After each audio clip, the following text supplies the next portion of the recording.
মুসলমান বাবারা ভাইরা আমার, আল্লাহ পাক রব্বুল আলামিনের বান্দা হলো তারা, দয়ার নবী মায়ার নবীর প্রেমিক যারা।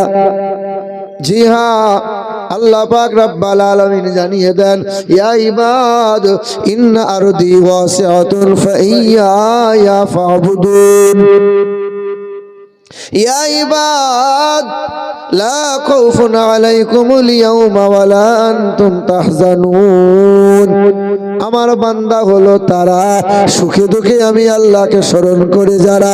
আমার বান্দা হলো তারা, আমার কালামকে বুকে নেয় যারা, ছেলে মেয়ের বুকে কোরআন ধরিয়ে দিয়েছে যারা। আমার বান্দা হলো তারা, সর্ব অবস্থায় আমি আল্লাহকে স্মরণ করে যারা। আমাদের বর্ধমান জেলায় ধান খুব ভালো হয়। যে বছরে ধান ভালো হয় তো জিজ্ঞাসা করি, চাষা কি ব্যাপার? বলে চাষ করা জানতে হয়।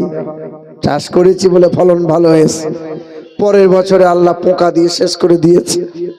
তো চায়ের দোকানে বসে বসে বিড়িতে টান মারে, বলি চাষা কি হলো? বলে আল্লাহ সব শেষ করে দিল। ভালো হলে আমার, খারাপ হলে আল্লাহ। কথা বুঝতে পারছেন? মুসলমান বাবারা ভাইরা আমার, আল্লাহকে ভয় করো, আল্লাহকে ভয় করো, নবীর প্রেমিক হয়ে যাও, নবীকে সবচেয়ে বেশি মহব্বত করে নাও, নবীর মহব্বত নিয়ে খোদার ইবাদত করো, ওই ইবাদত খোদার দরবারে গ্রাহ্য হবে।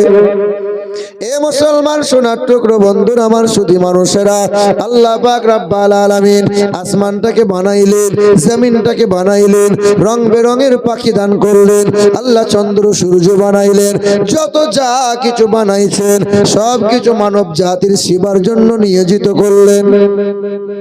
তবে হ্যাঁ, আমার আল্লাহ আসমান বানাইছেন, আসমানকে সুন্দর বলেন নাই, জমিনকে বানাইছেন, আমার আল্লাহ জমিনকে সুন্দর বলেন নাই, রং বেরঙের পাখি দিয়েছেন, আমার আল্লাহ সুন্দর বলেন নাই। সুন্দর বন আছে, আমার আল্লাহ সুন্দর বলেন নাই।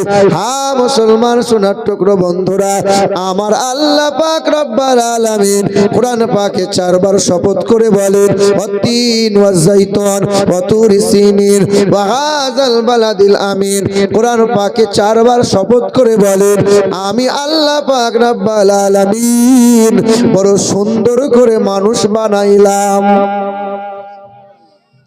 এত সুন্দর করে মানুষকে বানাইলাম, পৃথিবীর জমিনে এই মানুষের মতো সুন্দর প্রাণী আর কেউ নাই।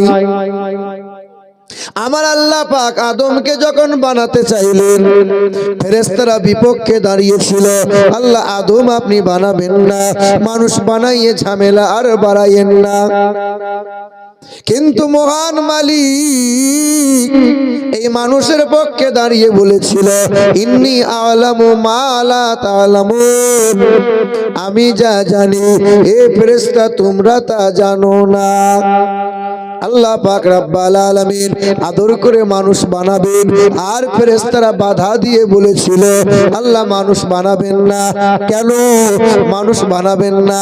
এই মানুষ হারাম খাবে, এই মানুষ খোদার নাফরমানি করবে, এই মানুষ আল্লাহ পাকের হুকুমের অমান্য করবে, এই মানুষ সুদের কারবার করবে। ফেরেশতারা বিপক্ষে দাঁড়িয়েছিল, পক্ষে দাঁড়িয়েছিল আমার আল্লাহ।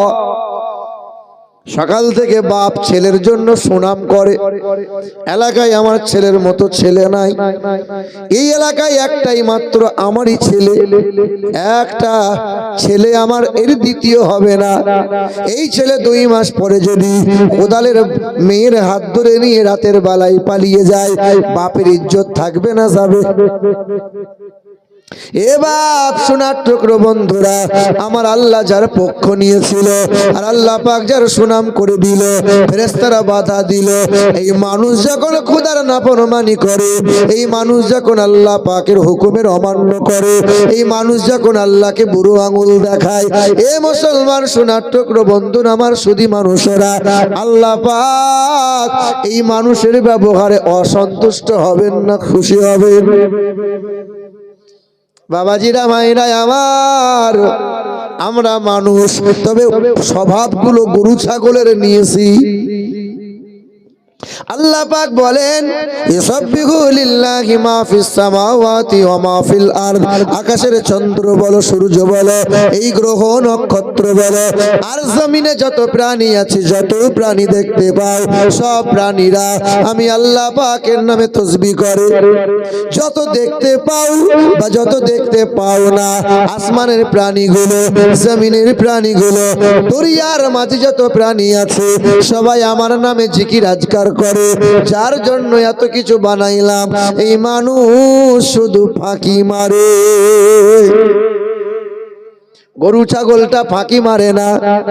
এই গরুগুলো, ছাগলগুলো, হাঁস মুরগিগুলো যখন খোদার জিকির করা বন্ধ করে দেয়, ওই মাছটা ধরা পড়ে যায়, গরু ছাগলগুলো কাটা পড়ে যায়, গাছ কাটা পড়ে যায়, অর্থাৎ পৃথিবীর জমিনে আর তার ঠাঁই হয় না।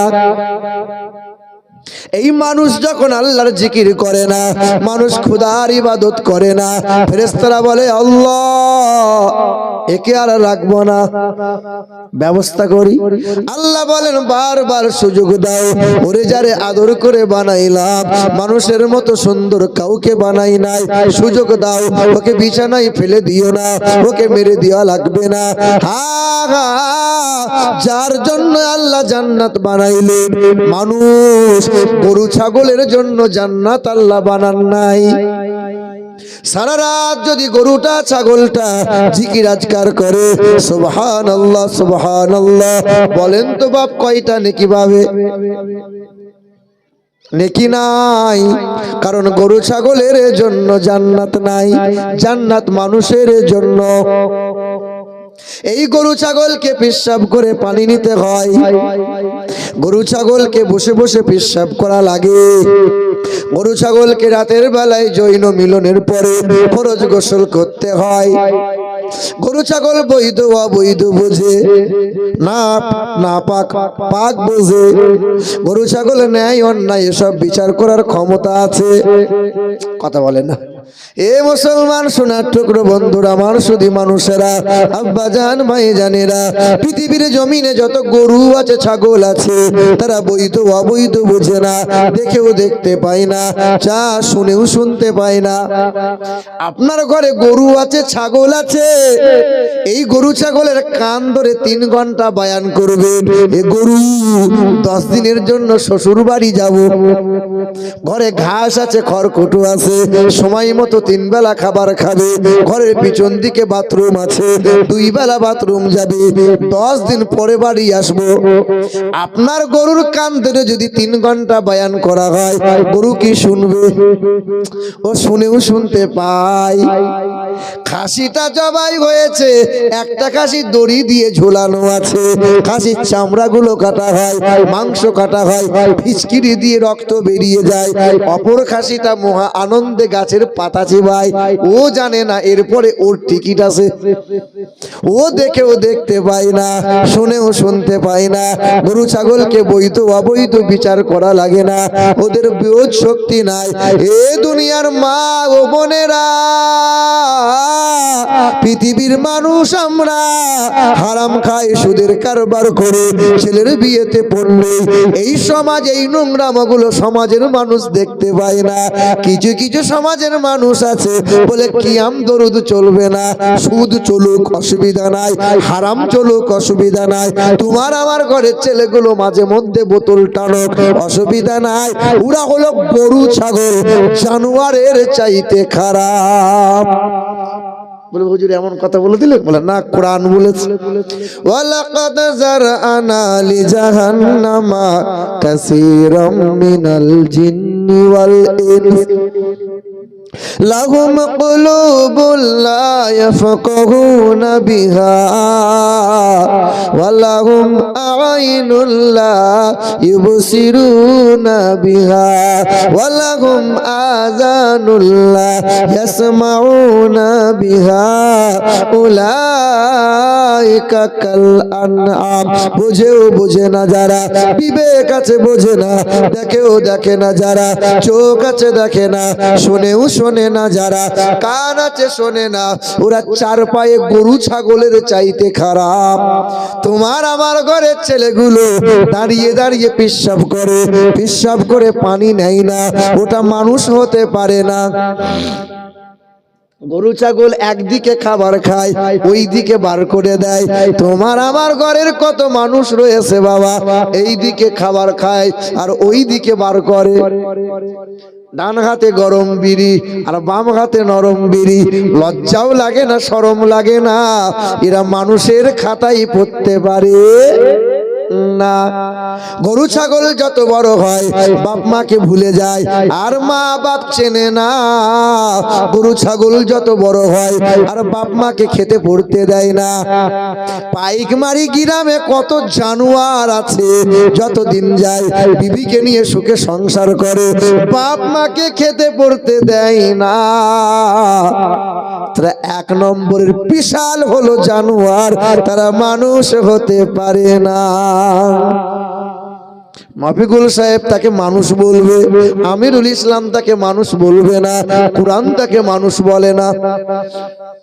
এ বাবাজিরা ভাইরা আমার, গরু ছাগল যত বড় হয় ভাই বোনকে আর চিনতে পারে না, ভাই বোনের সাথে সম্পর্ক আর রাখে না। কথা বুঝতে পারছেন? এ বাবাজিরা ভাইরা আমার, আমার বোনটা যখন বছরে 2 বার বেড়াতে আসে, বিবির তখন মুখ ভারী হয়, আর বিবির বোনটা 6 বার এলে খুশিতে বাগে বাগ। ও যে মানুষ বলে পরিচয় দেয় না। মুসলমান বাবারা ভাইরা আমার, তোমার আমার মধ্যে তফাৎ কি জানো? আমি টুপি মাথায় দিতে বড় আমার ভালো লাগে, আমার লম্বা পোশাক পরতে ভালো লাগে, তোমার লম্বা পোশাক পরতে লজ্জা করে। তোমার দাড়িটা চাঁচতে বড় ভালো লাগে, আর আমার দাড়ি চাঁচার কথা ভাবলে বড় ভয় লাগে। আমি দস্তরখানা না বিছিয়ে খাবার খাবো না, আমি সুন্নত তরিকায় আমি খাবার খাবো, সুন্নত তরিকায় আমি বাথরুমে যাব। আমার নবী যেমন করে খেতে বলেছে তেমন খাবো, আমি নবী আমার নবী যেমন করে শুতে বলেছে তেমন শোব। কারণ জানো নাকি আমার বুকে কোরআন আছে, তোমার বুকে নাই, আমার বুকে নবী আছে, তোমার কাছে নাই। এ মুসলমান, 6 বছর 7 বছরের ছেলে মাদ্রাসায় পড়ে, 10 বছরের ছেলে মাদ্রাসায় পড়ে, খবর নিয়ে দেখতে যায় বিয়াদবের মতো ফাঁকা জায়গায় বসে পেশাব পায়খানা করে না। তারা যখন বাথরুমে যায় হাঁটুর ওপরে কাপড় তারা তুলে বাথরুম করে না।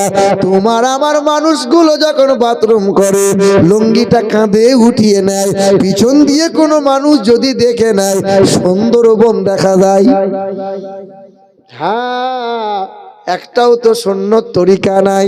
এ মুসলমান, কারণ হলো তোমার আমার বুকে কোরআন নাই। আল্লাহ পাক সুন্দর করে মানুষ বানাইলেন, পৃথিবীর জমিনে মানুষ যেন সুন্দর হয়ে আমার কাছে ফিরে আসতে পারে। তাই তো আমার আল্লাহ নবী রাসূল পাঠাইলেন। না না, শুধু নবী রাসূল পয়গম্বর নয়, আল্লাহ তার সাথে কিতাব দিলেন। এই উম্মতে মুহাম্মাদির জন্য এক মহা কিতাব, যার নাম হলো আল কোরআন। কোরআন পড়ো, ছেলে মেয়ের বুকে কোরআন দাও। আল্লাহ পৃথিবীতে কোরআন কেন পাঠিয়েছেন? নানি মরলে 4 খতম দেবে, আর বাপ মরলে 6 খতম দিয়ে বক্সে দেবে, 5 তালা দিয়ে ফুরুত করে পার হয়ে যাবে। এই জন্যই তো বাপ। বলো আল্লাহ কোরআন কেন পাঠিয়েছেন? রমজান মাসে তাগড়ায় হাফেজ সাহেব নিয়ে আসবে, আর হাফেজ সাহেব এই পিছনে খতম শুনে বস্তা বস্তা সওয়াব নিয়ে জান্নাতে যাবো। তাই তো নাকি? যতই আপনি ঘাড় নড়ান তার জন্য না, আমার আল্লাহ পাক রব্বুল আলামিন জানিয়ে দেয় হুদাল লিন্নাস ওয়া বায়্যানাতিম মিনাল হুদা ওয়াল ফুরকান। মানুষ তুমি যাতে সুন্দর হয়, স্বভাবটা সুন্দর হয়। কোরআন পাঠিয়েছি, বান্দা কোরআন পড়বে, বান্দা কোরআন বুকে নেবে, বান্দা কোরআন রিসার্চ করবে।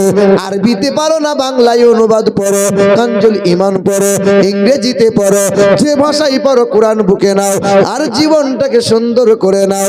কারণ মানুষের জন্য জান্নাত রেখেছি, ও মানুষের জন্য জান্নাত নয়। পৃথিবীর জমিনে যত আলেম উলামা আছে 100-র মধ্যে 99%, 99% আলেম উলামা হাফেজ যারা, তাদের বুকে তো কোরআন আছে, তাই তো তারা সুদের কারবার করে। আলেম মৌলবীদের বেতন কম হতে পারে, কিন্তু তার বউরা গ্রুপ লোন করে, বলেন না করে? আলেম মৌলবীর বউরা কখনো বন্ধনে লোন করতে যায়, মাইনে 6000 হতে পারে, কিন্তু আলেম মৌলবী যে খাবার খায় তোমার বাপ আমার বাপ চোখে দেখে নাই। কথা বলে না কেন? মাইনে কম হতে পারে, কিন্তু আল্লাহ তাদেরকে রুজিতে বরকত দিয়েছে, দেয় কি দেয় না? কুল্লামা দাখালা আলাইহা যাকারিয়াল মিহরাব ক্বালা ইয়া মারইয়াম আন্না লাকি হাযা ক্বালাত হুয়া মিন ইনদিল্লাহ ইন্নাল্লাহা ইয়ারযুকু মান ইয়াশাউ বিগাইরি হিসাব। জাকারিয়া নবী গেলেন, মা মারিয়ামের দরজাটা লকটা খুললেন, তালাটা খুললেন, জানালাটা খুললেন। জাকারিয়া নবী অবাক, মারিয়ামকে বলে, এ মারিয়াম, তালা বন্ধ করে রেখে দিয়েছিলাম, জানালা বন্ধ করে দিয়েছিলাম, তবে তোমার ঘরে রং বেরঙের খাবার কেমনে এলো? কে তোমাকে অসময়ের ফলগুলো দিল? আঙুর নাশপাতি বেদানা কে খাওয়াচ্ছে বলো? কে লুকিয়ে লুকিয়ে তোমায় দেয় বলো? মা মারিয়াম বলেছিল, ক্বালাত হুয়া মিন ইনদিল্লাহ ইন্নাল্লাহা ইয়ারযুকু মান ইয়াশাউ বিগাইরি হিসাব। আমার আল্লাহ পাকের ইবাদত করে, যার জিকির আজকার করে, যারে আমি স্মরণ করি, আমার আল্লাহ আমাকে বেহিসাব রুজি দেয়। বলো, আলেম মৌলবীরা বাজারে গিয়ে লটারি কাটে, কাটে? আলেম মৌলবীরা বিয়ে করার সময় বোধহয় শ্বশুরকে বলেছিল 4 লাখ টাকা নগদ লাগবে, 6 ভরি সোনা লাগবে, একটা অ্যাপাচি গাড়ি লাগবে। না মফিকুল কি নিয়েছিল? কথা বলে না?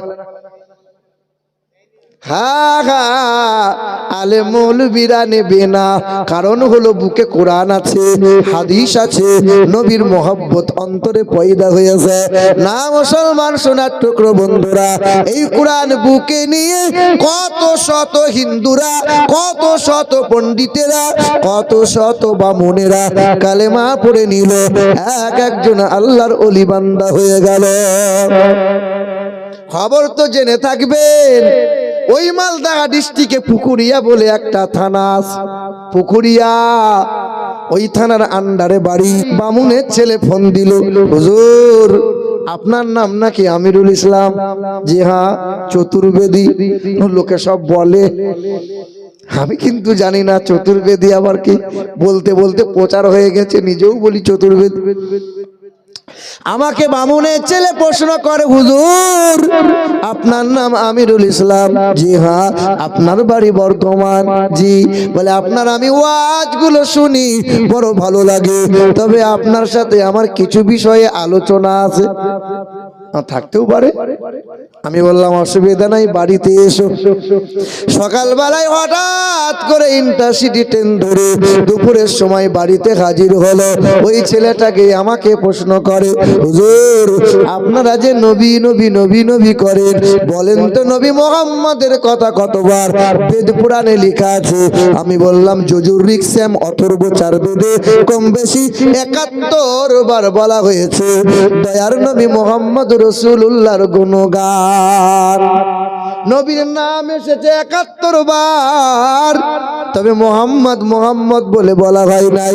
বেদে লেখা আছে অষ্টগুণ প্রসঙ্গে পজন্তি কৌলংচ তমসতংচ বহুভাষিতাচ দানং যথা শক্তি কৃতজ্ঞতাচ ঈশ্বর সর্বস্ব জাগতং ব্রহ্ম সর্বদং খালিদং ধর্মবাহং পাপমাদং আল্লাহ ইল্লাল্লাহ অনাদি স্বরূপই জগতং ময়নং পশু সিদ্ধনাম জলচরণাম ও নমো হতার মিন্দর মহাশরীন্দ্রাম ইন্দ্র জোনা উপস্রোত নামে নারাশংসা ভবিষ্যতে। পৃথিবীর জমিনে কল্যাণকর্তা হয়ে আসবেন তিনি, নিজের সংসারকে উজাড় করে দেবেন, ছেলে মেয়ের ভাবনাকে ত্যাগ করে দেবেন, কিন্তু 1 মিনিটের জন্য উম্মতের ভাবনা তিনি চিন্তাকে ত্যাগ করবেন না, উম্মতের ভাবনাকে ত্যাগ করবেন না। মানব জাতির কল্যাণ কামিয়াবির জন্য জীবনভর তিনি কান্না করে যাবেন। তিনি সত্য প্রিয় হবেন, তিনি মিষ্টভাষী হবেন, তিনি আমানতের খেয়ানত করবেন না, তিনি কখনো কোনোদিন মিথ্যা কথা বলবেন না, লজ্জাশীল ব্যক্তি হবেন, নারীর স্বাধীনতার অগ্রদূত হবেন, কালো মানুষদের মুক্তির সূর্য হবেন। তিনি হবেন দিন ও দুনিয়ার বাদশাহ জানাবে মুহাম্মদুর রাসূলুল্লাহ। এই তো মুরব্বী বাপ কটা বসে আছি। আমি তো বলি যে মুরব্বীদের আর ওয়াজ শুনতে হবে না, যুবকদের ওয়াজ শোনার দরকার ছিল। আর যে হারে প্রতি বছরের ন্যায় মাদ্রাসা মসজিদের জলসাতে পাইকমারিতে মেলা তোলা হয়, কমিটির লোক জলসা দিয়ে কতটা পুণ্য পাবে তা আমার জানা নাই, কিন্তু মেলা তোলা দিয়ে আজ ওরা বাঁশ ওকে বইতে হবে, কোনো রকমের ছাড় নাই, এটা জেনে রেখে দিও। কারণ মেলা তলাতে সন্ধ্যার পর থেকে যুবতী আর যুবকগুলো যেভাবে সুযোগ নিয়েছে, ফোন নাম্বারটা দিয়ে তোকে হ্যালো বলবো, আই লাভ ইউ হবে, এই যে মনে করুন নোংরামো যে হারে চলেছে, মনে করেন হ্যাঁ, ছেলেরা মেয়েরা যেভাবে আনন্দ ফুর্তি করেছে, কি বলছেন পাপ নাই? আব্বা না না না, খাবারের দোকান করেন, চায়ের দোকান করেন, কিন্তু এত কেন হবে যে জলসা তলায় লোক নাই আর মেলা তলায় হুড়ুহুড়ি করবে? ওই রকম লোক দিয়ে জলসা হয় না, মানে ওই রকম মানুষ দিয়ে জলসাতে কোনো মূল্য নাই, কোনো দাম নাই। ওসব লোকে এলো আর না এলো, যারা মেলা তলায় ঘুরবে এলো আর না এলো, মুসলমান বাবাজিরা, না না ভুল বলছি বোধহয়, মুসলমান বাবারা ভাইরাই আমার, ওই বামুনের ছেলে মালদা ডিস্ট্রিক্টে বাড়ি, আমার বাড়িতে হাজির হয়ে 1 ঘন্টা 2 ঘন্টা 2.5 ঘন্টা ধরে কথা জিজ্ঞাসা করে, একটা একটা করে সওয়াল করে, একটা একটা করে জবাব দেয়। কখন জানি আল্লাহ পাক আল্লাহ রসুলের মহব্বত অন্তরে পয়দা হয়েছে, গলার পইতেটা সামনে খুলে বলে, হুজুর আমার বাবা বামুন, বাবার যজ্ঞ করে গলায় পইতে ঝুলিয়ে আমিও বামুনগিরি করছিলাম, তবে আজকে আপনার সম্মুখে বসে আছে, আজ কালেমা পড়ে বাড়ি যেতে চাই। আমি বললাম শোনা, গোসলটা করে নে, 2 মুঠো খাবার খা, খাবার খাওয়ার পরে ভাবনা ভাবা যাবে, তুই কালেমা পড়বি আর আমি মার খাবো। আমার এইটুকু জীবনে আজ পর্যন্ত, এই গোপন কথা আমি বলি না, আমার জীবনে আজ পর্যন্ত 17 জন অমুসলিম কালেমা পড়ে মুসলমান হয়েছে। না না না, আমার বাপ যে খুব নেতা মানুষ মাতব্বর তা নয়, আমার বাপের অনেক বড় ফ্যাক্টরি আছে তাও না, আমার বাপ অনেক ধনী মানুষ তাও না, আর আমি বড় হাফেজ, আমি বড় আল্লামা, আমি বড় মুফতি, আমি বড় মাওলানা, না বেটা না, আমি একজন নাদান গুনাহগার, হিদায়াতের মালিক আল্লাহ আমার মতো নাদানের মাধ্যম দিয়ে 17 জনকে অমুসলিমকে কালেমা পড়ে মুসলমান বানিয়েছে। হুজুর বলেন না কেন? হিন্দুস্তানের মাটিতে বাস করি তো, এমনিতেই মুসলমানদের প্রতি চারিদিক দিয়ে অত্যাচার, অনেক কিছু গোপনে গোপনে ইসলাম আমাদের প্রচার করতে হয়। জি হ্যাঁ মুসলমান বাবারা ভাইরা আমার, ওই ছেলেটা কালেমা পড়বে, গোসল করে খাবার খেলো, খাবার খাওয়ার পরে কালেমা পড়ে নিল। আমার ঘরে ছিল 2 বছর আগের ঘটনা, কানজুল ইমার বাংলার অনুবাদ ছিল কানজুল ইমার, ওই ছেলের বুকে কোরআনটা দিলাম আমি বললাম বাবা তুই তো এখন আরবিতে কোরআন পড়তে পারবি না, বাংলাতে কোরআনের অনুবাদ গুলো পড়, কোরআনটা নিয়ে ছেলেটা কালেমা পড়ে কোরআন বুকে নিয়েছে। ছেলেটাকে স্টেশনের মধ্যে আগাতে গেলাম, ছেলে হাতটা ধরে বলছে হুজুর ছোটবেলায় বাবা শখ করে নাম দিয়েছিল রমেশ, ব্যানার্জি ঘরের মানুষ আমরা, হুজুর কালেমা পড়লাম, কোরআনটা বুকে নিলাম, একটা আদর করে আমার নাম রেখে দেন। আমি বললাম নবীর বড় পেয়ারা 2টা নাম, একটা হলো আব্দুল্লাহ আর একটা হলো আব্দুর রহমান। নবীর আব্বার নাম হলো আব্দুল্লাহ, নবীর দুধ ভাইয়ের নাম হলো আব্দুল্লাহ, নবীর নিকটতম সাহাবীর নাম ছিল আব্দুল্লাহ। যাও যাও তোমার নাম রেখে দিলাম আব্দুল্লাহ। ছেলেটা কোরআন বুকে নিয়ে নামটা আব্দুল্লাহ নিয়ে বাড়ি চলে এলো। গুটি কয়েকদিন ফোনে আলাপ হলো, কথা হলো, খবর নেওয়া হলো। 6 দিন পরে আর ফোনে পাওয়া যায় না। হঠাৎ করে তার ফোন বন্ধ, হঠাৎ যোগাযোগ বন্ধ হয়ে গেল। 1 মাস কেটে গেল, 1 বছর কেটে গেল, 2 বছর কেটে গেল। এই বছর রমজান মাসের আগে, হ্যাঁ রায়গঞ্জের আগে রাজবাড়ি বলে একটা জায়গায় আছে। রায়গঞ্জের আগে রাজবাড়ি বলে একটা মোড় আছে। ওই মোড় থেকে গিয়ে কয়েক কিলোমিটার দূরে একটা গ্রামে মাহফিল ছিল। রমজান মাসের আগের কথা বলছিলাম। শোনো মুসলমান, মালদহ থেকে কম বেশি 60 কিলোমিটার রাস্তা। রাত্রি 11টার সময় স্টেজে বয়ান শুরু হয়েছিল। 1টা 20 মিনিটে বয়ান সমাপ্ত হয়ে গেল, আখিরি মোনাজাত হয়ে গেল। কত মুরব্বী মানুষেরা ছুটে এসে সালাম মুসাফা করলো। একে একে মুরব্বী বান্দাগুলো দোয়া দেয়, দোয়া নেয়।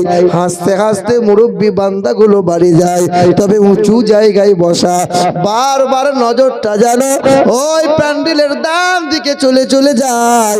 একটা নওজোয়ান যুবক ছেলে দেখে প্যান্ডেলে হেলান দিয়ে ফুপিয়ে ফুপিয়ে কান্না করে। আমার মনটা বারবার হয়, ছেলেটা কান্না কেন করে? হয়তো বাপ মা মারা গেছে। না না, কান্না কেন করে? হয়তো কোনো মুসিবতের মধ্যে পড়েছে। কেন এত কান্না করে? স্টেজ থেকে নেমে গেলাম, পা পা করে সামনে হাজির হলাম। ছেলেটাকে জিজ্ঞাসা করলাম, বাবা কান্না করো কেন? কি এমন হয়েছে বলো? ওই নওজোয়ান যুবকটা ছুটে এসে কোমরটা বুকটা আঁকড়ে ধরে বুকের সাথে বুক মিলাইয়ে বলে, হুজুর একটু দোয়া করেন, হুজুর একটু দোয়া করেন। আমি বললাম, দোয়া তো করব, তুমি যে আমাকে আঁকড়ে ধরলে তোমার বাড়ি কোথায় বলো? ছেলেটার কান্না বেড়ে গেল। ছেলেটা কাঁদে আর বলে, হুজুর আপনি কি আমাকে চিনতে পারেন না? তবে হ্যাঁ চিনতে পারবেন না। কাল মাথায় টুপি ছিল না, আজ মাথায় টুপি। কালকে দাড়ি ছিল না, আজ গালে দাড়ি আছে। কাল সুন্নতি পোশাক ছিল না, আজ সুন্নতি পোশাক আছে। আমার নাম হলো সেই আব্দুল্লাহ। জিজ্ঞাসা করলাম, কোথায় ছিলি বাবা? 2-2.5 বছর ছিলি কোথায়? বলে আপনার ঘর থেকে কোরআন বুকে নিয়ে কালেমা পড়ে বাড়ি এসেছিলাম। কয়েকদিন হয়ে গেল, বন্ধু বান্ধবকে কোরআনের কথা বললাম। আমি যে কালেমা পড়েছি এই খবরটা মানুষকে শোনাইলাম। ভালোবাসার বন্ধু বান্ধবদের যেমন শোনাইলাম, বিশ্বাসঘাতকতা করে বাবাকে অভিযোগ করলো, বাবাকে সব জানিয়ে দিল। ভোরের বেলায় দরজা ভেঙে বাবা কোরআনটা ছিনিয়ে নিয়ে বলেছিল, এই কোরআন পুড়িয়ে দেবো, আমার ঘরে কোরআন থাকবে না। না, এটা তো মানতে পারবো না। সেদিন বাবার সামনে দিয়ে চোখ রাঙিয়ে বলেছিলাম, বাবা সব ছাড়তে রাজি আছে, তবে কোরআন আর নবী ছাড়তে রাজি না। বাবার সামনে থেকে কোরআনটা যখন নিয়ে নিলাম, ওই সময় বাবা বলেছিল, যা ঘর থেকে বেরিয়ে যা, আর কোনোদিন আমাকে বাবা বলে ডাকবি না। মা বলেছিল, খোকা বেরিয়ে যা, আর কোনোদিন মায়ের দিকে আর চেয়ে দেখবি না। তোর কাছে কোরআনটা বড় হলো, বাবা মা কোনো দাম মূল্য রইল না। সেদিন সন্তানটা কোরআন বুকে নিয়ে ঘর থেকে বেরিয়ে গেল।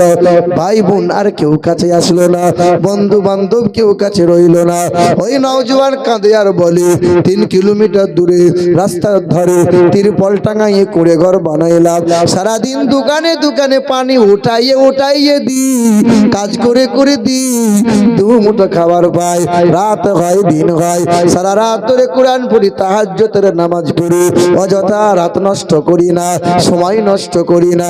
হুজুর মনে বড় তামান্না, 1400 বছর হয়ে গেল, একবারও সেই নবীকে চোখে দেখতে পেলাম না। 1400 বছর হয়ে গেল, একবারও তার চেহারা ছুঁয়ে দেখতে পেলাম না। মনে বড় আশা যে নবীর মহব্বতে সবকিছু ত্যাগ করে দিলাম। একটু দোয়া করে দেন, পৃথিবীর জমিনে স্বপ্ন যোগে যদি একবার দয়ার নবী মায়ার নবীকে দেখতে পাই, মনে আর কোনো কষ্ট রইবে না। বাপ কাল ছেলের বুকে কোরআন নিল।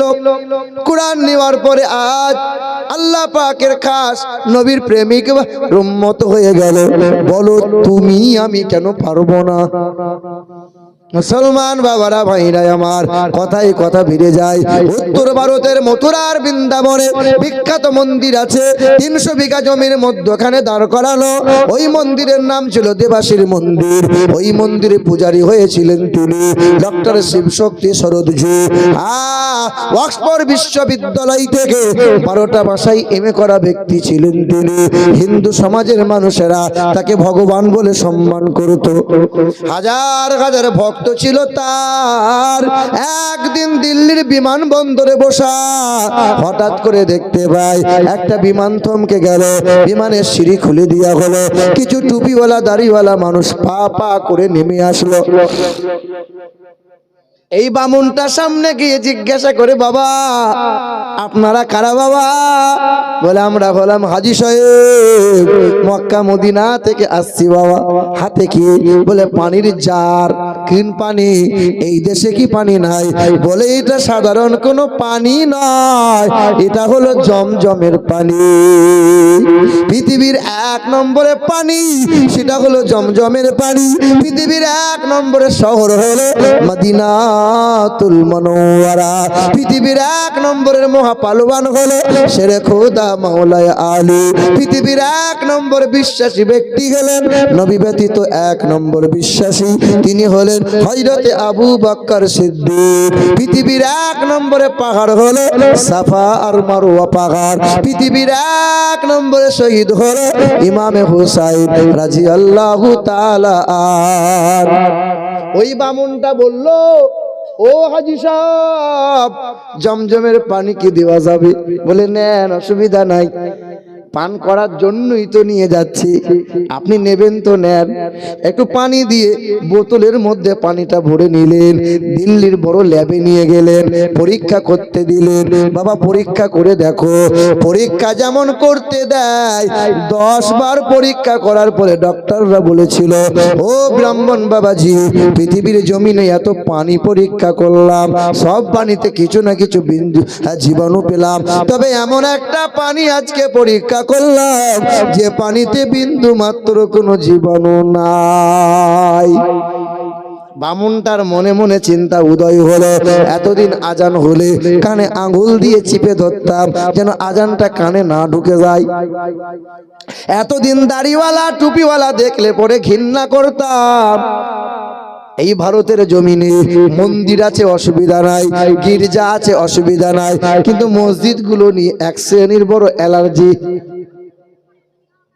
এখন তো আবার বাবরি নিয়েছে ওরা, জ্ঞানবাপী মসজিদ নিয়েছে নেবে ওরা, খাজা বাবার মাজার নিয়ে বড় উঠে ফেলে লেগেছে ওরা। শুনছেন কিনা? এই দেশের মাটিতে কত পাঠশালা কত ভার্সিটি আছে, কোনো অসুবিধা নাই, কিন্তু মাদ্রাসাগুলো নিয়ে বড় চুলকানি হয়। এই দেশের মাটিতে ন্যাংটা সাধু ঘুরে ঘুরে বেড়ায়, উলঙ্গ হয়ে ঘুরে ঘুরে বেড়ায়, কেউ কোনো কিছু কথা বলার নাই, কোনো অসুবিধা হয় না, কিন্তু দাড়িওয়ালা টুপিওয়ালা দেখলে পরে তাদের বড় জ্বলন হয়। কারণ কি? কারণ মুসলমান, এই মুসলমান এখনো সবুর করে আছে। কিছুদিন আগে বেলডাঙ্গার মাটিতে গণেশ পূজার মণ্ডপের সামনে লাইটিং করলো আর আল্লাহর নামের পরে গালমন্দ করে দিল। পুলিশ প্রশাসন চুপ ছিল। ওরা যদি ইচ্ছা করতো নীরবে নীরবে ওই বেটাগুলোকে ধরে দিয়ে শায়েস্তা করে সব সমাধান হয়ে যেত। কেন মুসলমানকে আন্দোলন করা লাগবে? মুসলমান যখন আন্দোলন করলো, এই মুর্শিদাবাদের মাটিতে কয়েকদিন নেটওয়ার্ক পরিষেবা বন্ধ করে দিল। ও বাপ, আল্লাহকে গাল দেয়, নবীকে গাল দেয়, কোরআন নিয়ে কত অবমাননা করে দেয়, আর মুসলমান এখনো সবুর করে যায়। কোরআন বলে সবুর কর, মুসলমান সিংহের জাত। মুসলমান ঘুমিয়ে আছে। আল্লাহ পাক রব্বুল আলামিন জানিয়ে দেন ওয়ালা তাহিনু ওয়ালা তাহজানু ওয়া আনতুমুল আ'লাউনা ইন কুনতুম মুমিনিন। দুঃখ তোমরা করিও না, সাহস তোমরা হারাইও না, বিজয়ের পতাকা একদিন তোমাদের হাতে উড়বে। কখনো মন খারাপ করিও না, তবে হ্যাঁ তোমরাই জয়লাভ করবে তোমরা যদি হও মুমিন আর মুমিনা। এ মুসলমান বাবারা ভাইরা আমার, ও সোনার চাঁদ বন্ধুরা, ওই বামন মানুষটার মনে মনে চিন্তা উদয় হলো, জমজমের পানি মানে এক নম্বর পানি, তবে ইসলাম নিয়ে একটু রিসার্চ করা লাগবে। ওই মানুষটা জ্ঞানী মানুষ, পণ্ডিত মানুষ, 12টা ভাষায় এমএ করা ব্যক্তিটা ইংরেজি অনুবাদ কিনলো কোরআনের অনুবাদ রিসার্চ করতে শুরু করলো, কোরআন পড়তে লাগলো। কোরআন পড়তে পড়তে মনের ভিতরে নবীর প্রেম উদয় হয়ে গেল। মন্দিরে দাঁড়িয়ে দাঁড়িয়ে উচ্চস্বরে বলেছিল লা ইলাহা ইল্লাল্লাহু মুহাম্মাদুর রাসূলুল্লাহ। শত মানুষের হাত থেকে থালা পড়ে গেল। ও ব্রাহ্মণ বাবাজি, আমরা পূজা দিতে এলাম আর মন্দিরে এসে মোহাম্মদের নাম কেন শুনতে পেলাম? সেই দিন বামুনটা বলেছিল আমি কোরআন পড়লাম, আমি ইসলাম ধর্ম রিসার্চ করে জানতে পারলাম নবী নবী নবী নবী করা ছাড়া কোনো নাজাতের রাস্তা নাই।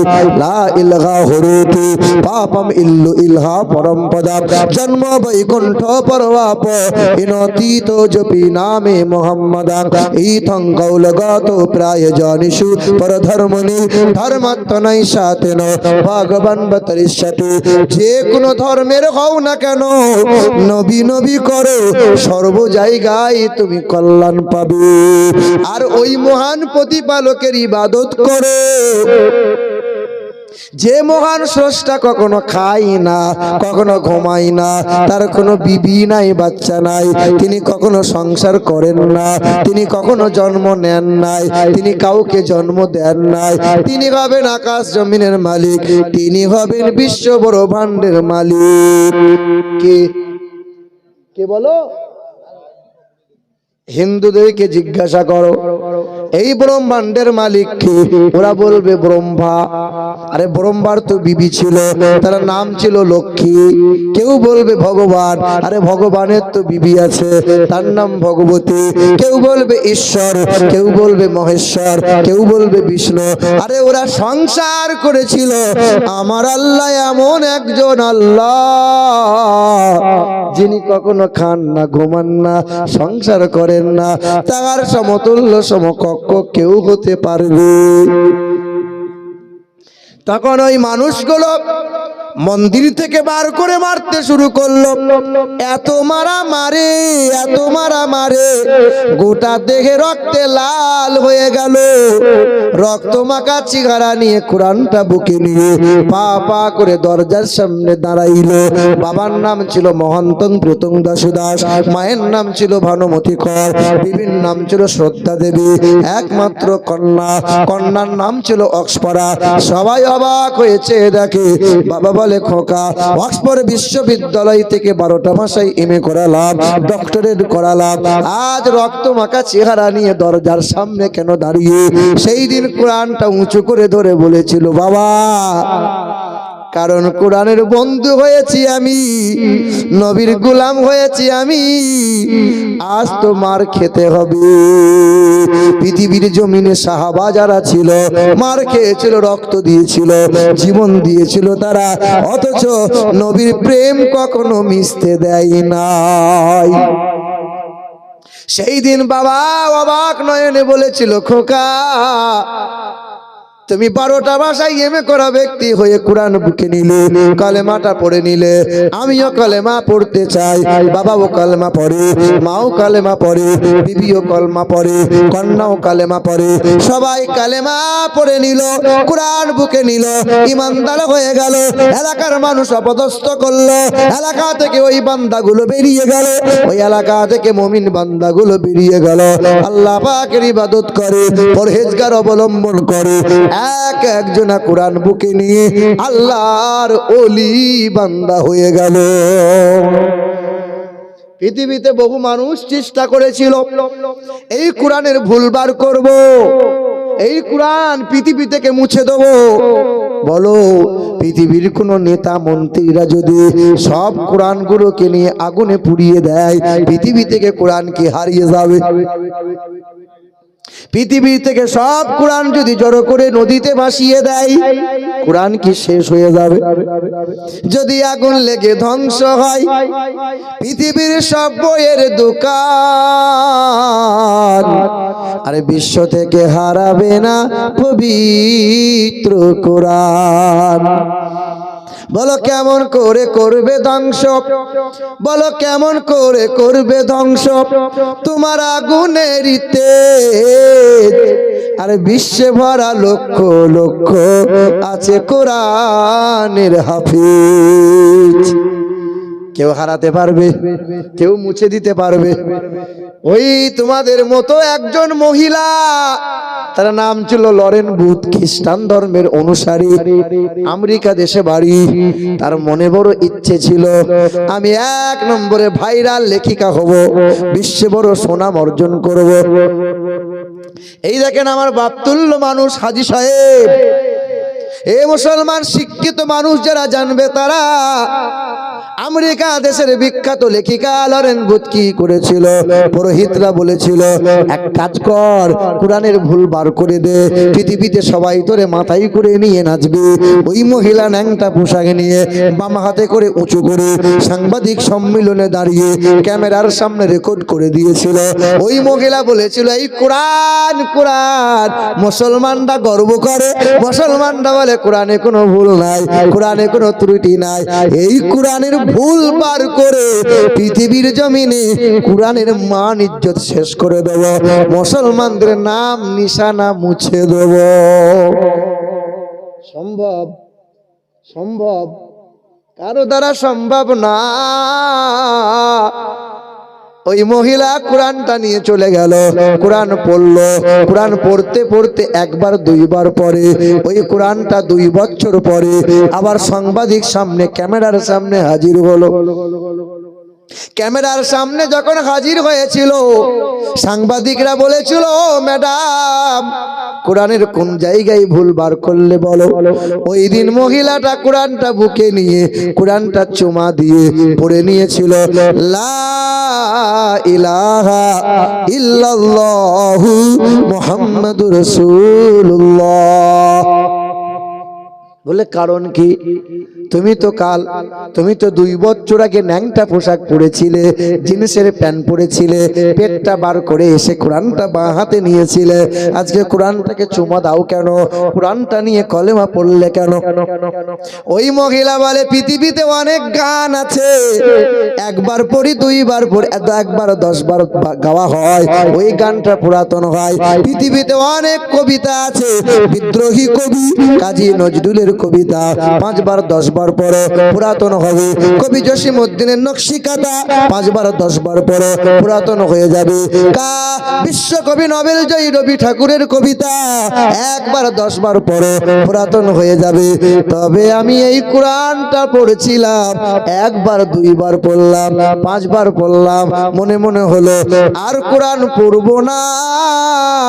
কোরআন এমন একটা মধুর কিতাব, 2 বছরে এই কোরআনটা 52 বার আমি খতম করে দিলাম। কতবার? ওই যে তোমার বৌমা আছে, তোমার ঘরে বিবি আছে, তুমি জিজ্ঞাসা করবে তো বছরে কবার কোরআন পড়ো? পরে রমজান মাস না এলে কোরআন তো খুলবে না। কি বলছেন বলে? আর আপনি যখন ছেলের জন্য মেয়ে দেখতে গিয়েছিলেন তো মেয়েকে জিজ্ঞাসা করছে হ্যাঁ মা কোরআন পড়া জানো? তা আপনার বিয়ান, ওই যে বিয়ান আপনার বিয়ান তখন জানালা দিয়ে উঁকি মেরে বলছে আমার মেয়ে বছরে 18 বার খতম দেয়, নামাজি পার্টি থেকে ওঠে না, পাড়ার লোককে জিজ্ঞেস করো আমার মেয়ের মতো মেয়ে হয় না। বাসের কন্ট্রাক্টর দেখেছেন, গোটা বাস ফুল, আর শুধু বলবে ভেতর দিকে যান ফাঁকা আছে, ভেতর দিকে যান ফাঁকা আছে। ও জেনে শুনে মিথ্যা বলে কি বলে না? কারণ ওর লাভ আছে। এ বাবা, এখানকার মা বোনরা তো ভালো, স্বামীর সেবা টিবা করে, স্বামীর কখনো অমঙ্গল চাই চাই?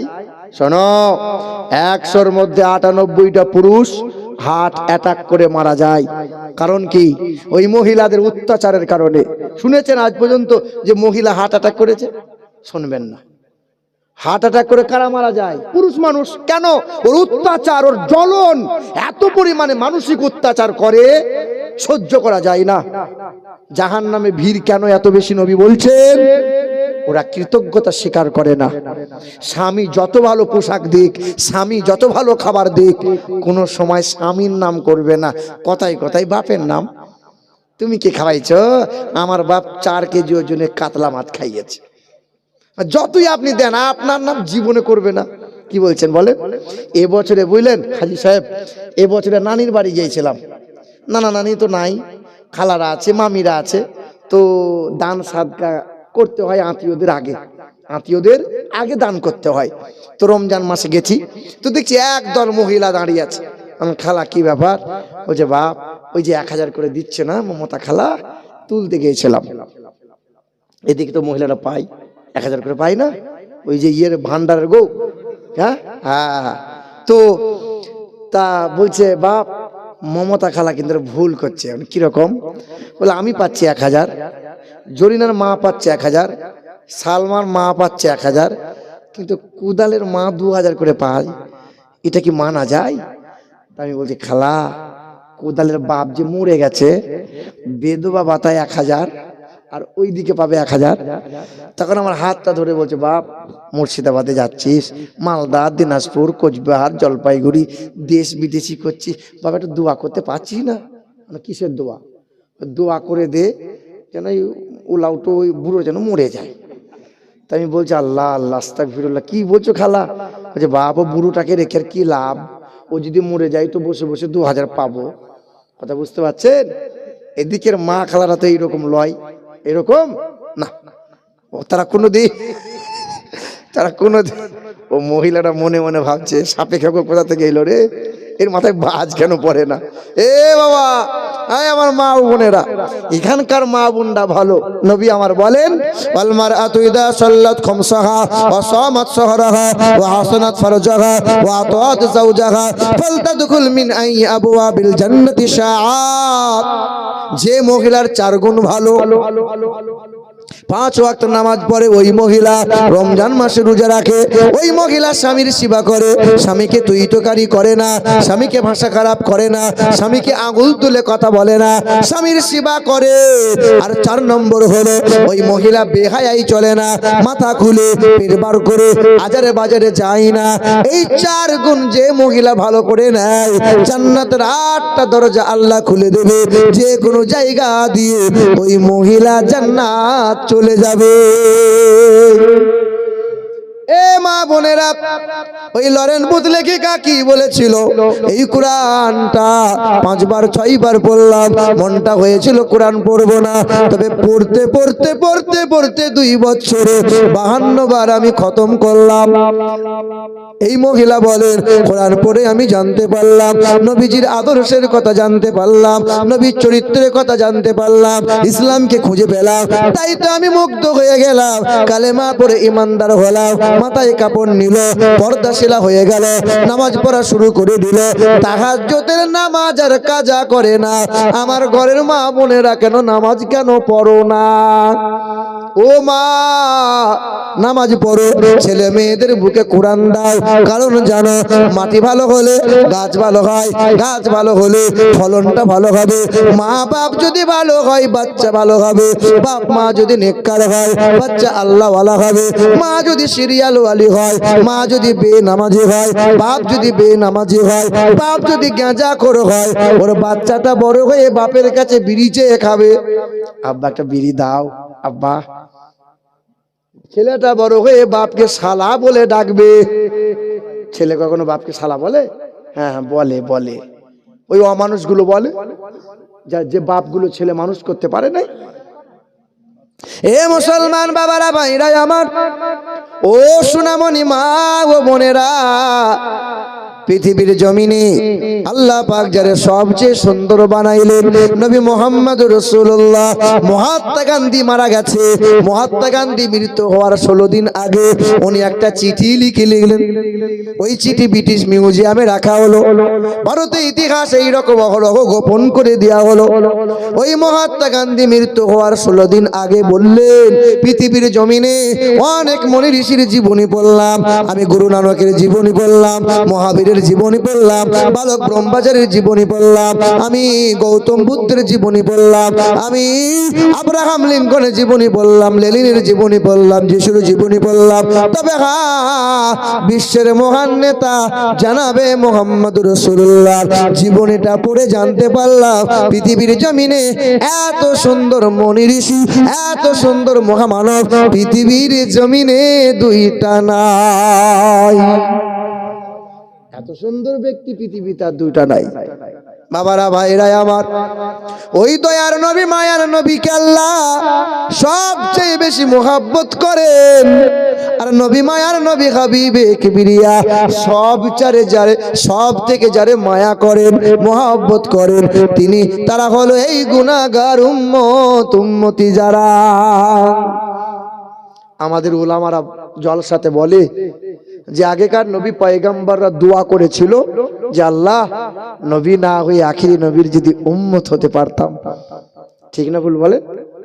আচ্ছা বাপ, কথাটা সত্য, কিন্তু আমরা তখন চিৎকার করি সুবহানাল্লাহ। সাংঘাতিক ব্যাপার, আমাদের মতো উম্মত হওয়ার জন্য আগেকার নবী পয়গম্বররা দোয়া করেছিল। বিবেকে হাত দিয়ে বলেন, আমাদের মতো উম্মত? এই বিড়িখোর, গেঁজাখোর, হারামখোর, জমির আল ঠেলা, এ আমাদের মতো উম্মত? এদিকের মানুষ জমির আল কেটে জমি বড় করে নাকি? করে না। শব্দ ফেরেশতা। না না, আপনাদের এলাকা জিজ্ঞেস করছি, করে তো? হ্যাঁ, বাহ। এ বাবার আমার, তা এইরকম উম্মতের জন্য কি আগেকার নবী পয়গম্বররা দোয়া করেছিল যে এইরকম উম্মত আল্লাহ বানিয়ে দাও আল্লাহ? না মুসলমান, দয়ার নবী মায়ার নবী হাবিবে কিবরিয়া জনাবে মুহাম্মদ সাল্লাল্লাহু আলাইহি ওয়াসাল্লামকে তায়েফের মানুষরা মেরেছিল, মেরে মাথাটা ফাটিয়েছিল, আর গোটা চেহারা রক্তে লাল হয়ে গিয়েছিল। এই মাথা ফাটা রক্ত গড়িয়ে গিয়ে পায়ের খরমটা চামড়ার সাথে জমাট বেঁধেছিল। তখন নবীর ঘা শুকায়নি। কিছুদিন পর হজের মৌসুম ছিল, দেশ বিদেশের মানুষেরা হজ করতে এসেছিল। ওই সময় আল্লাহ রসুল তখনও মাথার ঘা শুকায়নি। নবী আমার পা করে গেলেন কাবা শরীফের পাশে দাঁড়িয়ে। আল্লাহ রসুল বলেছিলেন লা ইলাহা ইল্লাল্লাহ আনা রাসূলুল্লাহ। দেশ বিদেশের মানুষেরা মৌমাছির মতো নবীকে গোল করে ঘিরে নবীর মোহাব্বতে পাগল হয়ে নবীর কথা শুনছিলেন, নবী আল্লাহর পরিচয়ের কথা বলছিলেন। সেই সময় দারুন নাদওয়া থেকে বেঈমান আবু জেহেল মোটা একটা পাথর নিয়ে বলেছিল, মুহাম্মদ এখনো মরে নাই, ওকে আজকে এমন করে পাথরে ঘা মারবো যে মুহাম্মদ দ্বিতীয়বার আল্লাহ বলার সুযোগ পাবে না। আমার নবীকে মারবে। বেঈমান মোটা পাথর নিয়ে পিছন দিয়ে পা করে এসে কাঁচা ঘায়ের উপরে আবার পাথরে ঘা মেরেছিল। মাথা দিয়ে ফিচকিরি দিয়ে রক্ত বেরিয়ে গিয়েছিল। আর দেশ বিদেশের মানুষরা ভয়ে সবাই পালিয়ে গেল। নবী একাকী হয়ে জমিনে লটকে বেহুশ হয়ে পড়ে গেলেন। সেই দিন বেঈমান আবু জেহেল বলেছিল, মুহাম্মদ আর নাই, কে আছে দেখি মুহাম্মদের পাশে। বেঈমান হাসতে হাসতে চলে গেল। ওই সময় নবীর চাচা আমির হামজা রাদিয়াল্লাহু তাআলা আনহুর ঘরের এক দাসী, এক কাজের বাঁধি কলসিটা নিয়ে কাবা শরীফের পাশে পানি আনতে এসেছিল কুয়া থেকে পানিটা নিয়ে কলসিটা নিয়ে পা করে গিয়ে দরজার সামনে দাঁড়িয়ে আছে আমির হামজার বিবি নবীর চাচি। ছুটে এসে জিজ্ঞাসা করছে, মা কাঁদছিস কেন রে? তোকে কখন যে পানি আনতে পাঠাইলাম, এত দেরি করলি কেন? তোর সাথে কেউ দুর্ব্যবহার করেছে? তোকে কেউ খারাপ কথা বলেছে? মা কি হয়েছে বল না, তুই কাঁদছিস কেন? সেদিন বাঁধিটা চোখের পানিটা মুছিয়ে নিয়ে বলেছিল, জানো মা, আজকে পথের মাঝে বড় একটা দুর্ঘটনা হয়েছে। কি হয়েছে রে মা?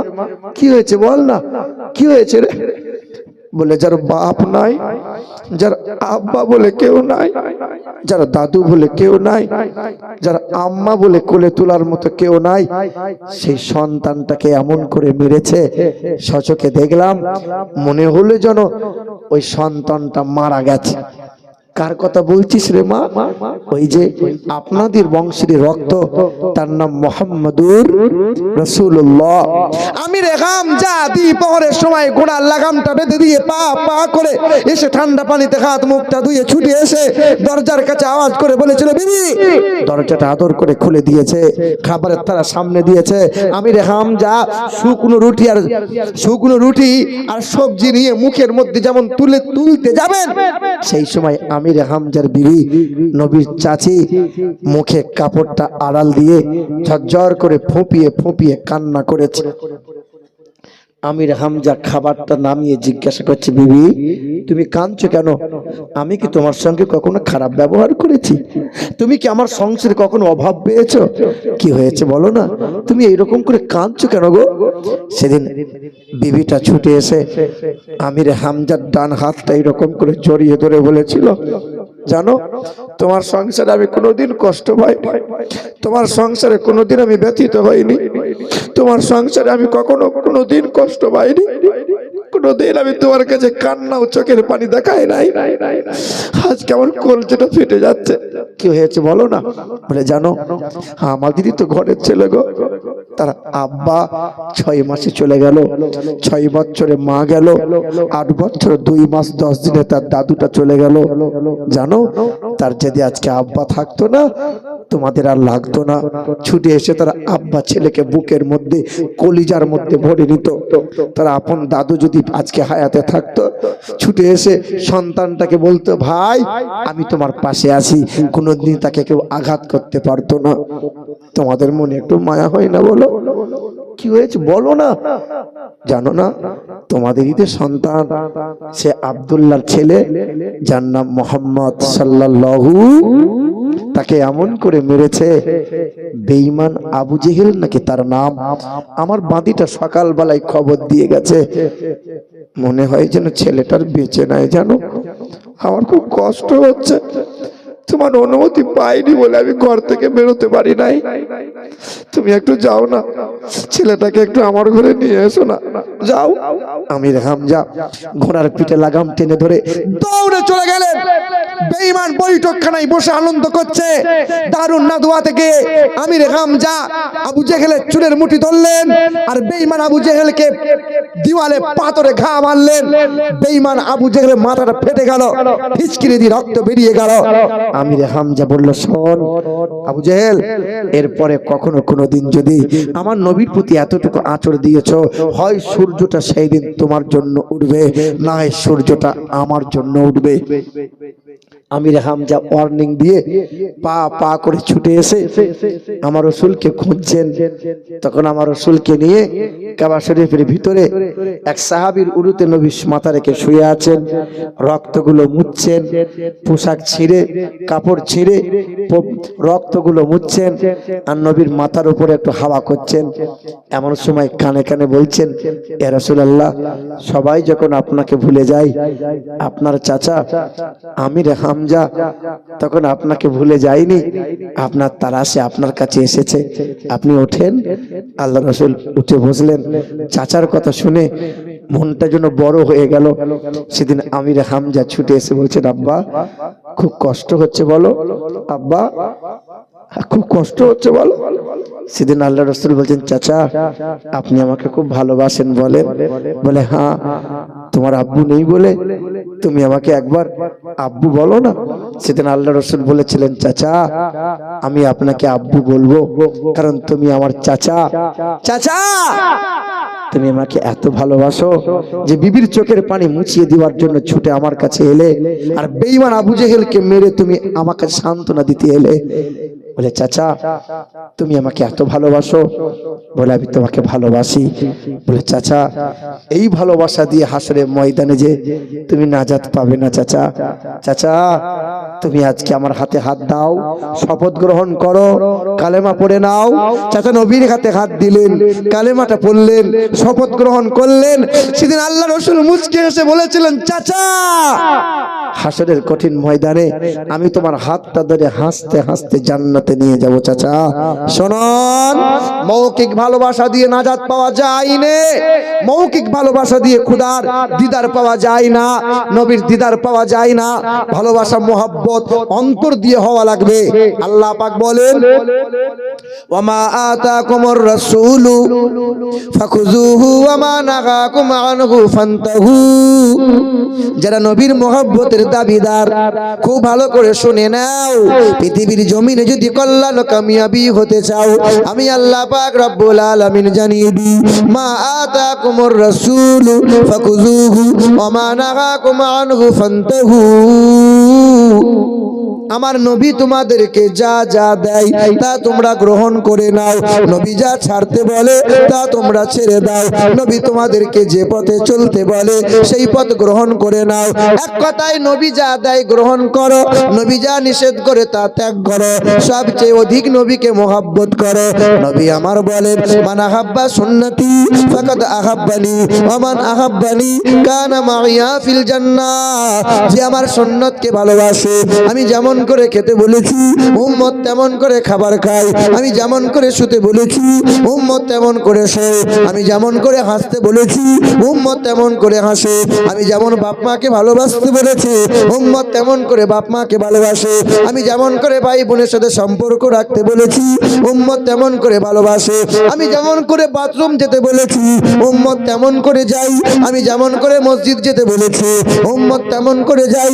এক কথায় যারা আমার সুন্নতকে মোহাব্বত করে ওই মানুষগুলো আমাকে মোহাব্বত করে, আর আমাকে যারা মোহাব্বত করে ওই মোহাব্বত ওই ভালোবাসার মানুষের হাতটা ধরে হাসরের কঠিন ময়দানে আমি হাসতে হাসতে জান্নাতে নিয়ে যাব।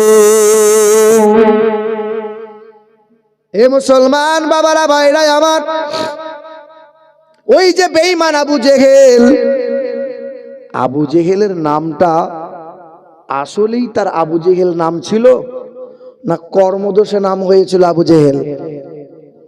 কি নাম ছিল তার? আবু জেহেল নামটা কর্মদোষে না আসল নাম? কর্মদোষে। তাহলে আসল নামটা কি বাপ? আবুল আবুল আবুল হাকাম। কি নাম? আবুল মানে জ্ঞানের পিতা, জ্ঞানের পিতা। আবু জেহেলের বাড়িটা কাবা শরীফ থেকে অনেক দূরে ছিল না কাছে ছিল? কাছে ছিল। হাজী সাহেবরা জানে এখন পেশাব করে আসে বাড়িতে। এ বাবা, আবু জেহেল কোরআন শুনেছিল না শুনে নাই? শুনেছিল। আবু জেহেল নবীকে দেখেছিল না দেখে নাই? দেখেছিল। আবু জেহেল মক্কা নগরীর এত বড় পণ্ডিত, এত বড় সাহিত্যিক ছিল যে কথায় কথায় কবিতা বানাতো, কথায় কথায় শব্দ তৈরি করতে পারতো। আবু জেহেল জ্ঞানের পিতা, নাম তার বড় সুন্দর ছিল। কোরআনের মতো কিতাবকে যখন বুকে আঁকড়ে নিতে পারলো না, নবীর মতো এত বড় বিশ্বের মহান নেতাকে যখন সুনজরে মানে অন্তরে মেনে নিতে পারলো না, তার নবী বলছেন ও আমার কিসের জ্ঞানের পিতা? ও তো মূর্খের পিতা, ওর নাম আবু জেহেল। আমাদের এলাকায় কত ভালো ভালো নাম আছে। কারো নাম কুদরতুল্লাহ, কারো নাম রহমতুল্লাহ, কারো নাম কুরবান, কারো নাম ইরান, কারো নাম সুরমান, কারো নাম আরমান। নাম সাংঘাতিক, দাঁত ছাড়িয়ে যাবে। এ বাবা, নাম এত ভালো ভালো, কর্মগুলো একটু তাকিয়ে দেখো। আবু জেহেলের মতো হয়নি তো সব। আবু জেহেলের নাম তো খুব ভালো ছিল, কর্মদোষে তো আবু জেহেল হলো। মুসলমান, কর্মগুলো তো সুন্দর করা লাগবে, ঠিক কিনা বলেন? মুসলমান, দয়ার রসুল আমার মায়ার নবীর বয়স তখন 61 বছর ছিল। আম্মা জান আয়েশার ঘরে বসেছিলেন কাঠের চৌকির ওপর। আপনি শোনেন, শেষ সময়ে কি আপনাকে শোনাচ্ছি, আপনি দেখেন। নবী আমার কাঠের চৌকির ওপরে বসে আছেন, আর আল্লাহ রসুল ডাক দিয়ে বলছেন, আয়েশা। আম্মা আয়েশা ছুটে এসেছেন, লাব্বাইক ইয়া রাসূলুল্লাহ, আপনি আমাকে ডাক দিয়েছিলেন? আল্লাহ রসুল বলছেন, আয়েশা তুমি আমার শরীরে হাত দাও। তো আম্মা আয়েশা নবীর শরীরে হাতটা দিয়ে বলছেন, ইয়া রাসূলুল্লাহ আপনার শরীরে বড্ড জ্বর। তা আল্লাহ রাসূল বলছেন, আয়েশা জাইতুনের তেল রাখা আছে, তুমি একটু উষ্ণ গরম করে নিয়ে আমার পিঠে একটু মালিশ করে দাও না আয়েশা। আম্মা আয়েশা দৌড়ে গেলেন আর জাইতুনের তেলটা উষ্ণ গরম করে নিয়ে নবীর পিঠের কাছে দাঁড়াইয়ে বলছেন, ইয়া রাসূলুল্লাহ আপনি পিঠের কাপড়টা তুলে ধরেন, আপনার পিঠে একটু তেল মালিশ করে দিই। আম্মা আয়েশা ডান হাতে করে তেলটা নিয়েছিলেন, আমার নবী পিঠের কাপড়টা তুলে ধরে আছেন, আর আম্মা আয়েশা তেলটা নিয়ে পিঠে লাগাতে যাবেন, ডান হাতটা গুটিয়ে নিয়ে চোখটা চরক গাছ হয়ে কাতর কণ্ঠে রসুলকে বলছেন, আল্লাহ রসুল কতদিন হলো আপনার সাথে সংসার করছি নবী, আপনি আমাকে কোনোদিন পিঠ দেখান নাই। হে আল্লাহ রসুল কতদিন হলো, আজকে তেল লাগানোর সুযোগ পেলাম বলে আজকে পিঠ মোবারকটা দেখতে পাচ্ছি। আল্লাহ রাসূল আপনাকে একটা কথা জিজ্ঞাসা করব, আপনার কবে বসন্ত হয়েছিল গো রাসূল? আপনার কবে পক্স হয়েছিল গো নবী? আপনার পিঠে খাল খাল গর্ত গর্ত ঘায়ের দাগ কেমনে হয় গো রাসূল? সেদিন নবীর বুকে যেন পাথর মতো কষ্টের পাহাড় জমে গেছে। আল্লাহ রাসূল কিছু বলতে চাইছেন কিন্তু বলতে পারছেন না, নবীর চোখ দিয়ে পানি মোবারকটা গড়িয়ে পড়ছে, কিন্তু আমার রাসূল পবিত্র জবান দিয়ে কিছু বলতে পারছেন না, কষ্টের কথা মনে পড়ে গেছে। কিছু সময় পরে বলছেন, আয়েশা নবী রাসূল পয়গম্বরদের চেহারায় কখনো বসন্ত নামক রোগ হয় না রে আয়েশা, তাদের চেহারায় কখনো পক্স হয় না রে আয়েশা।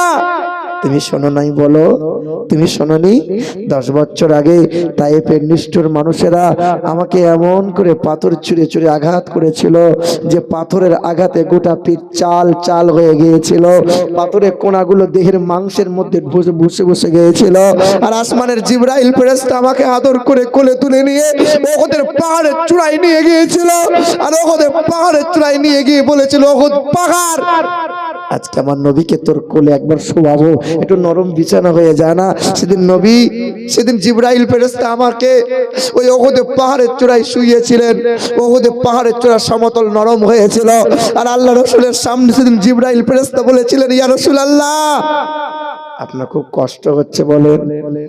সেদিন নবী নিজের কষ্টের কথা চেপে রেখে বলেছিলেন, জিবরাইল আমার উম্মত উম্মতির খবর কি বলো, আমার উম্মত উম্মতিকে আল্লাহ মাফ করবে তো, আমার উম্মত উম্মতিকে আল্লাহ রেহাই করে দেবেন তো?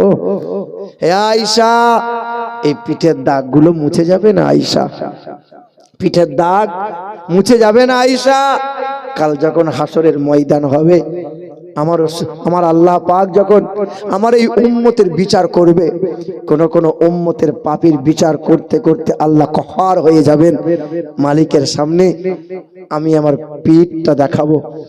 আল্লাহ দেখে বলবেন, হাবিব জীবনে কোনোদিন মশা বসতে দিই না এই চেহারায়, জীবনে কখনো কোনোদিন মাছি বসতে দিই না এই চেহারায়, আপনার চেহারা সুগন্ধময় করেছিলাম, আপনার চেহারা পবিত্রময় করেছিলাম হাবিব, পিঠটা এইরকম করে আমার সামনে নিয়ে এলেন হাবিব, বিনিময় প্রতিশোধ চান তো প্রতিশোধ নেন। সেদিন আল্লাহ রাসূল বলবেন, আল্লাহ জীবনে কোনোদিন প্রতিশোধ চাইনি, আজও চাইবো না, মালিক আমার এই গুনাহগার উম্মত উম্মতি গুলোকে মাফ করে দাও আল্লাহ, আমার এই উম্মত উম্মতি গুলোকে মাফ করে দাও আল্লাহ। সেদিন আল্লাহ পাক রব্বুল আলামিন বলবেন, হাবিব আপনার যারা উম্মত হবে আমি আল্লাহ নাজাত দিয়ে দেব, তবে জীবন ভোর যে উম্মতের জন্য কাঁদলেন, আজ নবী কাঁদছেন, কাল যখন নবী কাঁদবেন আল্লাহ বলবেন, হাবিব এই উম্মতের আমলনামা নিজ হাতে আপনি তুলে দেখেন, এই দেখেন খাতাটা দেন তো, এই দেখেন আল্লাহ রাসূলের হাতে, আল্লাহ রাসূলের হাতে সেই দিন আমল নামাটা দেয়া হবে, আর আল্লাহ রাসূল সাল্লাল্লাহু আলাইহি ওয়াসাল্লাম এই আমল নামাটা পাতা উল্টে উল্টে দেখবেন আর বলবেন, হাই উম্মত কি, হাই উম্মত কি কাজ করলে তুমি, জীবনে বছর পেলে, মাস পেলে, রাত পেলে, দিন পেলে, কখনো আমার কথা মনে হয়নি বলো? তোমার কোনোদিন আমার প্রতি একটু মায়া হয়নি বলো? জানো উম্মত, আমি মক্কা থেকে মদিনায় চলে গিয়েছিলাম, কোনদিন উম্মত আমি তোমাকে ভুলে যাই নাই। বেঈমানটা গলায় গামছা দিয়ে ফাঁস দিয়েছিল, আমাকে মেরে ফেলবে বলেছিল, সেই মুহূর্তে উম্মত আমি তোমাকে ভুলে যাই নাই। বেঈমানটা দুইবার মাথায় আঘাত করেছিল, উম্মত আমি সেদিন তোমাকে ভুলে যাই নাই। বেঈমানটা 200 উটের প্রতিযোগিতা লাগিয়ে মাথা কাটবে বলেছিল, উম্মত আমি সেই দিন তোমাকে ভুলে যাই নাই। জানো উম্মত, 3 দিন মদিনা থেকে চলে গিয়েছিলাম, না খাওয়া না পান করা না আরাম করা ছিল। উম্মত 1 সেকেন্ডের জন্য আমি উম্মত তোমাকে ভুলে যাই নাই। পীর চাল চাল করে নিয়ে এলাম। আমার প্রতি এতটুকু তোমার কখনো মায়া হয়নি বলো উম্মত? এই মুসলমান সোনার টুকরো বন্ধুরা, বাপ শুনে রেখে দেন, পৃথিবীর জমিনে পীর সাহেবের দরবারে যান, পীর সাহেবকে খাবার খাওয়ান, কিন্তু বাপ মাকে কষ্ট দিয়ে পৃথিবীর কোন মানুষ, পৃথিবীর তাহাজ্জুদ পড়নেওয়ালা, পৃথিবীর কোন হাজি, পৃথিবীর কোন আলেম মুফতি পার পাবে না, পার পেতে পারে না, পার পাবে না। মুসলমান, কিছুদিন আগে জঙ্গিপুরের মাটিতে দেখলাম এক পাগল ইংরেজিতে কথা বলে। ইংরেজিতে জিজ্ঞাসা করছি, ভাই কি ব্যাপার, পাগল ইংরেজিতে কথা বলে কেন? বলে এই ছেলেটা আমার এলাকার ছেলে, ছেলেটা সায়েন্সের ছাত্র ছিল, ছেলেটা ডিএড করেছিল, মাস্টার হয়ে গেল, চাকরি পাওয়ার 6 মাস পরে অহংকারে নিজের মাকে লাথি মেরে ঘর থেকে বার করে দিয়েছিল। মায়ের চোখের পানি যাবে কোথায়? ও ইংরেজিতে কথা বলে, ও পাগল, মায়ের বদদুয়াতে পাগল। বেটা, বিবির জন্য জমি দিলে, সোনাদানা সব কিছু দিয়ে দিলে, ছেলে মেয়েকে সব দিলে, বাপ মায়ের জন্য কি দিয়েছে বলো? আজ অনেকেরই বাপ মা কবরে শায়িত হয়ে আছে, মনে পড়ে না বলো? তুমি তো বলতে পারতে, মা আব্বা কতদিন হলো তোমার কবরের কাছে আসতে পারি নাই, আজকে এসেছি, তুমি আমার বাড়িতে নাই বলে আমার বাড়িটা অন্ধকার অন্ধকার হয়ে গেছে। আহ মুসলমান, সন্তান যখন বাপ মায়ের কবরের কাছে দাঁড়াইয়ে একটু দোয়া করবে, আখিরি মুনাজাত মানে মালিকের দরবারে মাগফিরাতের দোয়া করবে, এই সন্তানের দোয়ার কারণে বাপ মায়ের কবরে জান্নাতি হাওয়া, জান্নাতি মেওয়া, জান্নাতি পোশাক আল্লাহ দান করে দেবে।